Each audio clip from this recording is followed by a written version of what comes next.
Seeking an SIT investigation into post-poll violence in Bengal. Several intervention pleas have been moved by women who were allegedly not just attacked by groups of TMC workers, but also allegedly gang raped.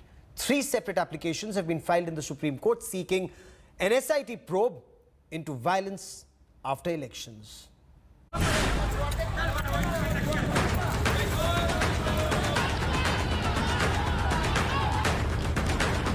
Violence, vandalism,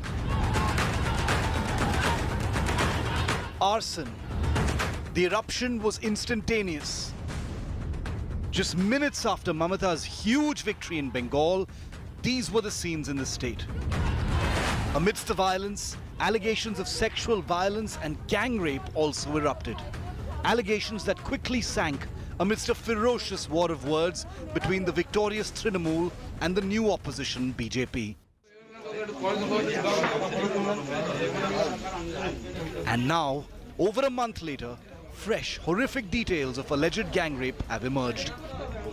With multiple women from Bengal, including a minor girl, moving Supreme Court, seeking a detailed probe into what they call a wave of revenge rape by the ruling party. As the Supreme Court is looking into the issue of post-poll violence in West Bengal, a chorus of complaints has come up regarding allegations of sexual assault by people who are said to be TMC workers. At least 3 applications have been filed in the Supreme Court by women claiming to have been victims of such rape and gang rape by TMC workers, as their family members support the opposition party. Last month, when separate but similar allegations had emerged, the Trinamool and the Bengal police had dismissed them outright, calling some of them even fake. One of the new applicants, a 60-year-old woman, has detailed horrors starting the 3rd of May, saying her house was surrounded by a large mob of Trinamool supporters and loud threats hurled at her, asking her family to leave the house. She says her daughter-in-law was mercilessly beaten. At midnight, 5 Trinamool workers forced their way in, slapped, beat and tied her to her bed and gang raped her in front of her 6-year-old grandson.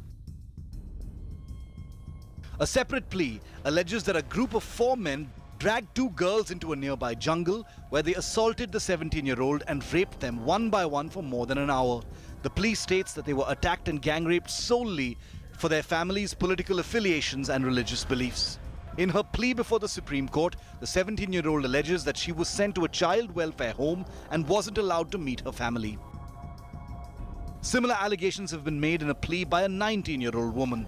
The petitions have sought transfer of the investigation in their cases to a special investigation team to be conducted outside Bengal. See, the girls need to come out. The girls need to say. If the girls fear to come out, then we can't make up the story, because people will say that we have made up the stories. So that is where we are lacking. There is such existence of any litigation which is sub judice. It is not proper to make any comment thereon, because the Honorable Supreme Court is dealing with that matter. The Bengal government on May 25th had informed the court that a 5-judge bench of the Calcutta High Court had already taken cognizance of the issue and was hearing pleas for an SIT investigation. The state government also claimed that FIRs had been registered and arrests had begun to be made. However, the National Human Rights Commission had informed the court that an internal report had been filed by its committee which indicated that there were serious violations of human rights. The matter is expected to be heard by the Supreme Court on Tuesday. With Anisha Mathur, Bureau Report, India Today.